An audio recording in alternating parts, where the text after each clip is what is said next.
The Lurking Fear, A Passer in the Storm, by H.P. Lovecraft. Narrated by Otis Jiry. A Passer in the Storm. 4 days after that hideous experience in the Forest Swath mansion, I lay nervously exhausted in my hotel room at Lefferts Corners. I did not remember exactly how I managed to reach the motor car, started, and slipped unobserved back to the village, for I retain no distinct impression save of wild-armed Titan trees, demonic mutterings of thunder, and Charonian shadows athwart the low mounds that dotted and streaked the region.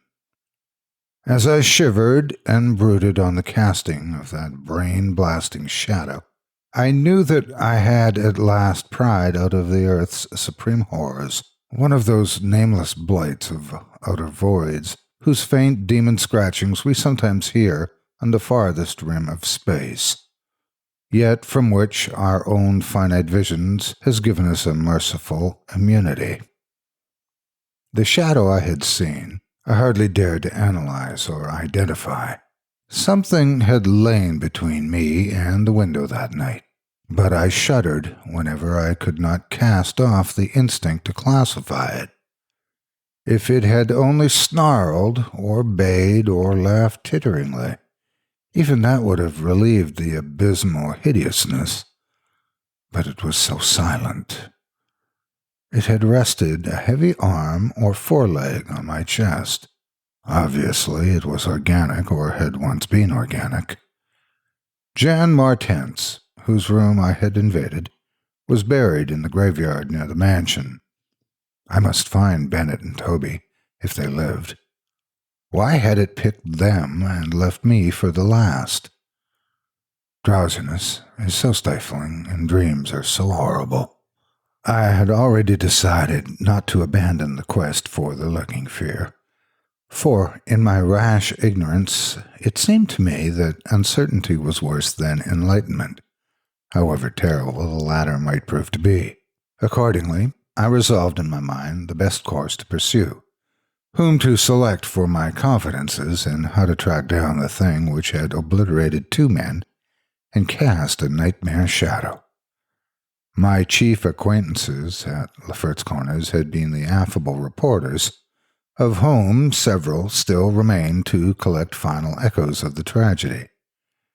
It was from these that I determined to choose a colleague, and the more I reflected, the more my preference inclined toward one Arthur Munroe, a dark, lean man of about 35, whose education, taste, intelligence, and temperament all seemed to mark him as one not bound to conventional ideas and experiences. On an afternoon in early September, Arthur Moore listened to my story. I saw from the beginning that he was both interested and sympathetic, and when I had finished he analyzed and discussed the thing with the great shrewdness and judgment. His advice, moreover, was eminently practical, for he recommended a postponement of operations at the Martens mansion until we might become fortified with more detailed historical and geographical data. On his initiative, we combed the countryside for information regarding the terrible Martens family, and discovered a man who possessed a marvelously illuminating ancestral diary. We also talked at length with such of the mountain mongrels as had not fled from the terror and confusion to remoter slopes, and arranged to proceed our culminating task, the exhaustive and definitive examination of the mansion in the light of its detailed history, with an equally exhaustive and definitive examination of spots associated with the various tragedies of squatter legend. The results of this examination were not at first very enlightening, although our tabulation of them seemed to reveal a fairly significant trend, namely, that the number of reported horrors was by far the greatest in areas either comparatively near the avoided house or connected with it by stretches of the morbidly overnourished forest. There were, it is true, exceptions. Indeed, The horror, which had caught the world's ear, had happened in a treeless space, remote alike from the mansion and from any connecting woods. As to the nature and appearance of the lurking fear, nothing could be gained from the sacred and witless shanty dwellers. In the same breath, they called it a snake and a giant, a thunder devil and a bat, a vulture and a walking tree. We did, however, deem ourselves justified in assuming that it was a living organism highly susceptible to electrical storms, and although certain of the stories suggested wings, we believed that its aversion for open spaces made land locomotion a more probable theory. The only thing really incompatible with the latter view was the rapidity with which the creature must have traveled in order to perform all the deeds attributed to it. When we came to know the squatters better, we found them curiously likable in many ways. Simple animals they were, gently descending the evolutionary scale because of their unfortunate ancestry and stultifying isolation. They feared outsiders, but slowly grew accustomed to us, finally helping vastly when we beat down all the thickets and tore out all of the partitions of the mansion in our search for the lurking fear. When we asked them to help us find Bennett and Toby, they were truly distressed, for they wanted to help us, yet knew that these victims had gone as wholly out of the world as their own missing people. That great numbers of them had actually been killed and removed, just as the wild animals had long been exterminated. We were, of course, thoroughly convinced, and we waited apprehensively for further tragedies to occur. By the middle of October, we were puzzled by our lack of progress. Owing to the clear nights, no demonic aggressions had taken place, and the completeness of our vain searches of house and country almost drove us to regard the lurking fear as a non-material agency. We feared that the cold weather would come on and halt our explorations, for all agreed that the demon was generally quiet in winter. Thus, there was a kind of haste and desperation in our last daylight canvass of the horror-visited hamlet, a hamlet now deserted because of the squatter's fears. The ill-fated squatter hamlet had borne no name, but had long stood in a sheltered, though treeless cleft between two elevations called, respectively, Cone Mountain and Maple Hill. It was closer to Maple Hill than Clone Mountain, some of the crude abodes indeed being dugouts in the side of the former eminence. Geographically, it lay about 2 miles northwest of the base of Tempest Mountain, and 3 miles from the oak-girt mansion. Of the distance between the hamlet and the mansion, fully 2 miles and a quarter on the hamlet side was entirely open country, the plain being of fairly level character save for some of the low snake-like mounds, and having as vegetation only grass and scattered weeds. Considering this topography, we had finally concluded that the demon must have come by way of Cone Mountain, a wooded southern prolongation of which ran to within a short distance of the westernmost spur of Tempest Mountain. The upheaval of ground we traced conclusively to a landslide from Maple Hill, a tall, lone splintered tree on whose side had been the striking point of the thunderbolt which summoned the fiend. As for the 20th time or more, Arthur Munroe and I minutely went over every inch of the violated village. We were filled with a certain discouragement, coupled with vague and novel fears. It was acutely uncanny, even when frightful and uncanny things were common, to encounter so blankly clueless a scene after such overwhelming occurrences. And we moved about beneath the leaden, darkening sky with that tragic, directionless zeal which results from a combined sense of futility and necessity of action.